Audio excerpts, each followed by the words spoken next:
Exquisite, The Poetry and Life of Gwendolyn Brooks by Suzanne Slade. Illustrated by Cozbi A. Cabrera.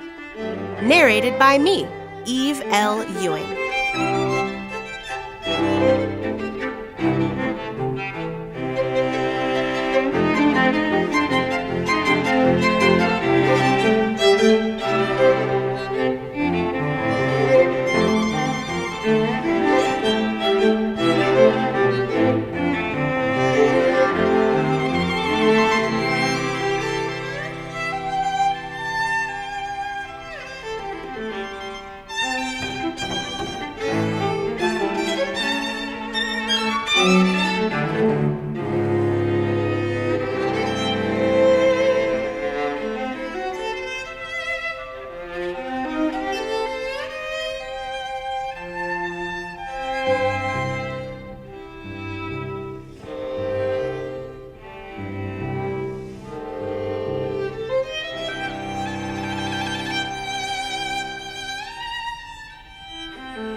Gwendolyn grew up in the big city of Chicago with little money to spare.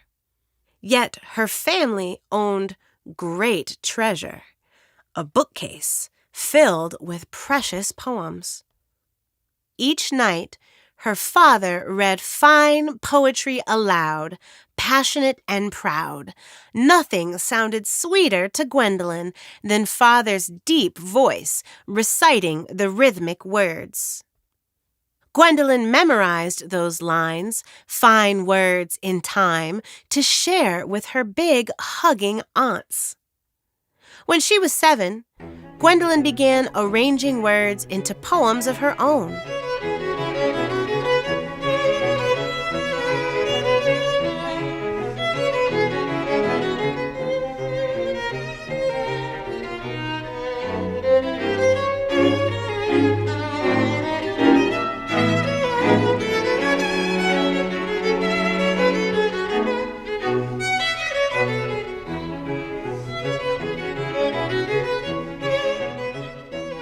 One day, her mother found those scribbly lines and announced with sincere conviction, as mothers do when making a prediction, "You are going to be the Lady Paul Laurence Dunbar."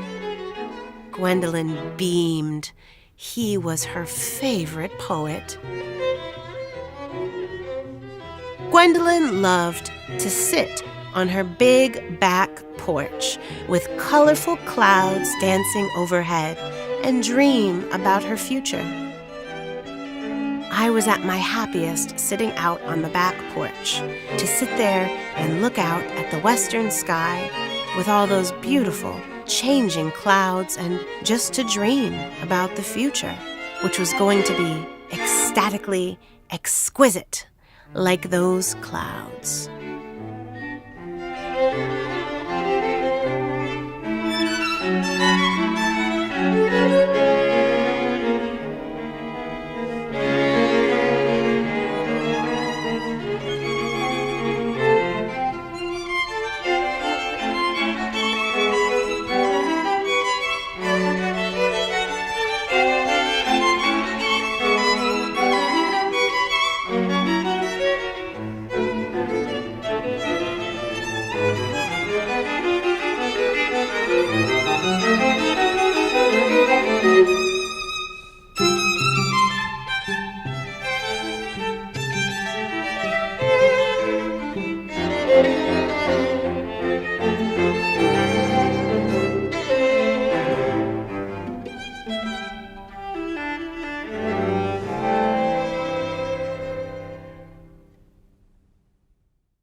Writing became like eating and breathing to Gwendolyn. It was something she just had to do. She carefully strung words together like elegant jewels in perfect meter and time. Her rhythmic lines described paper dolls and tick-tock clocks, raindrops, sunsets, and climbing rocks. She poured her poems into notebooks, filled them to the very tops. Her room became a swelling sea of poems. When Gwendolyn turned 11, she decided to set her words free and mailed 4 prized poems to a newspaper. Her words were printed on crisp pages for the whole neighborhood to see. Elated, she sent her nature poem, Eventide, to a magazine. It appeared on shiny pages for the entire country to read. Gwendolyn's future seemed as bright as morning's first clouds.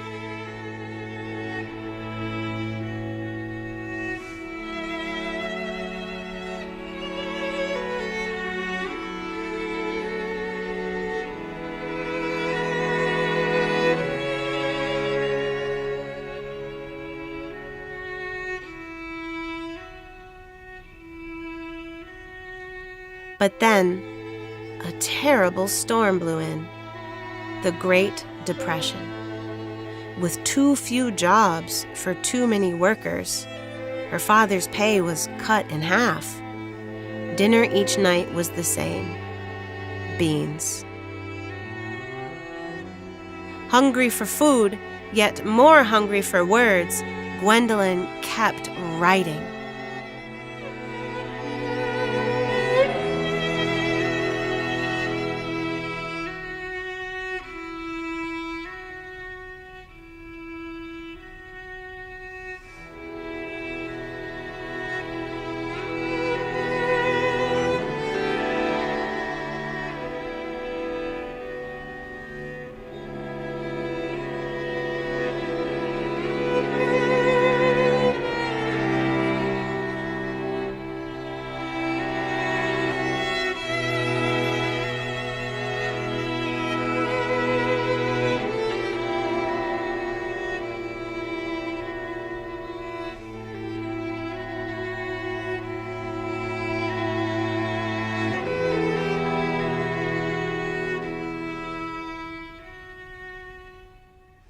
She sent more poems to magazines, but they were all rejected. In high school, Gwendolyn felt rejected too. She was too quiet and shy for some crowds, her skin too dark for others.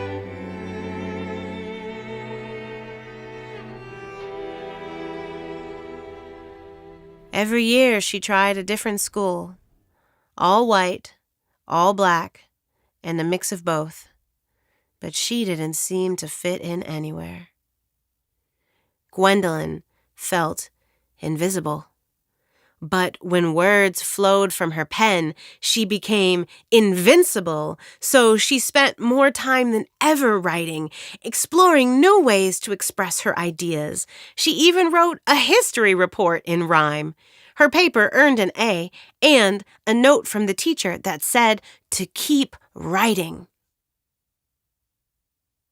Soon, Gwendolyn headed off to college, where she devoured thick books of poetry, Dickinson, Wordsworth, and Hughes, and penned poems about her family and friends. After graduation, jobs were still hard to come by, and poems didn't pay the bills. So Gwendolyn found work wherever she could, cleaning homes, typing, even making deliveries.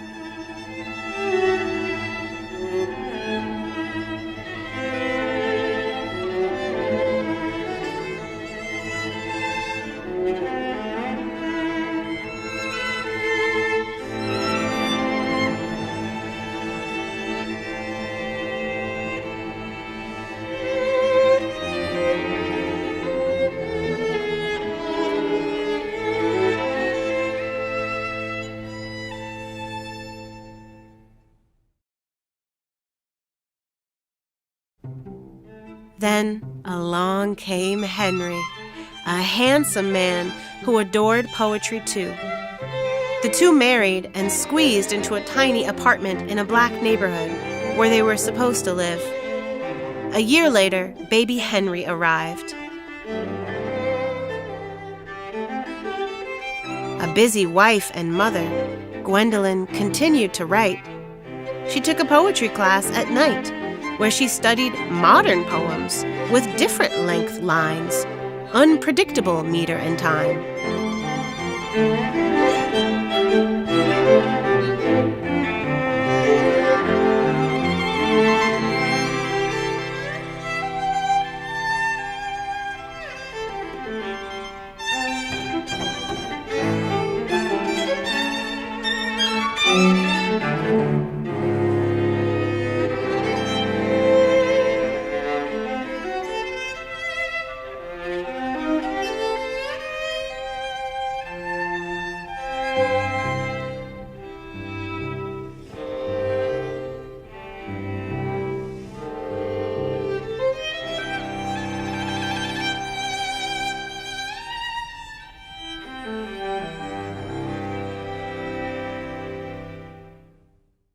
Inspired, she created unique poems about the non-stop busyness, the hard luck grittiness of life in her South Side Chicago neighborhood, Bronzeville, where businesses boomed on 47th Street, where hardworking families didn't have enough to eat, where people jumped and jived to a new jazzy beat.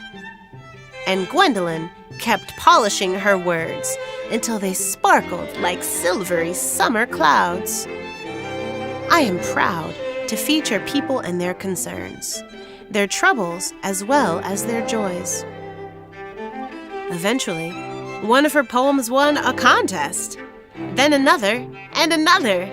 Some were published in a famous poetry journal, but they still couldn't pay the bills. Even without electricity, Gwendolyn kept writing by candlelight, stories about life on her busy Bronzeville streets. I wrote about what I saw and heard in the street.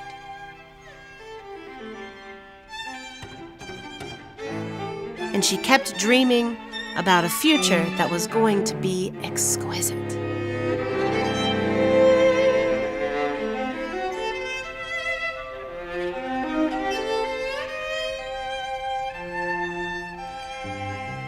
Then one day, beneath a promising patch of clouds, she gathered her finest poems, stories of hardship and hope, slid them into an envelope, and mailed them to a book publisher in New York City.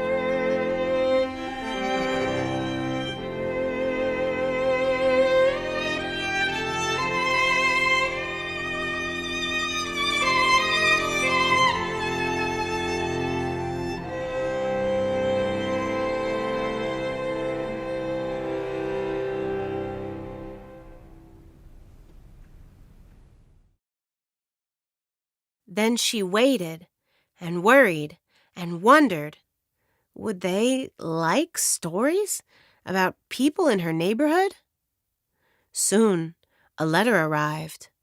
The publisher wanted more, twice as many as before.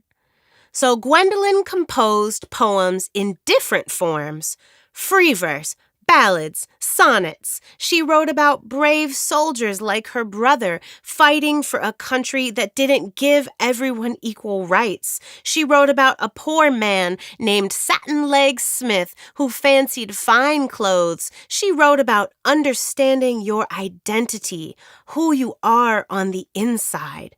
Her tired fingers wrote day and night until finally she had enough to send to the publisher.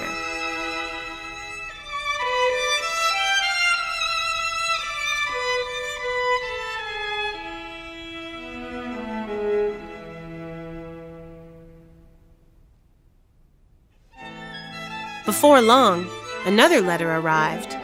Gwendolyn grabbed that envelope, ran into the bathroom, and locked the door. Hands trembling, she opened it. The publisher loved her poems. Soon, they became a beautiful book, A Street in Bronzeville. But Gwendolyn had more stories to share.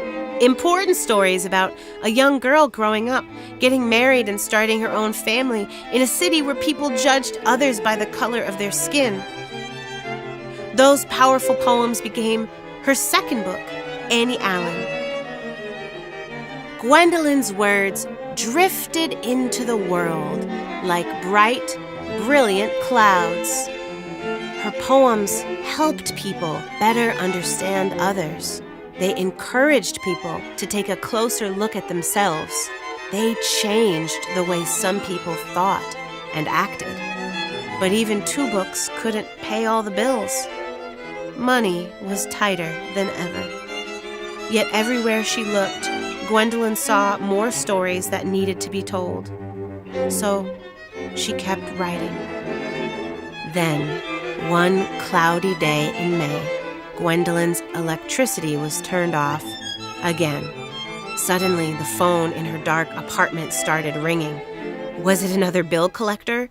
She hesitated, then picked up the phone. A reporter on the other end asked one question. "Do you know that you have won the Pulitzer Prize?" Gwendolyn couldn't believe it. She grabbed her son and danced around the apartment. Outside, exquisite clouds exploded in the sunset sky because Gwendolyn had won the greatest prize in poetry.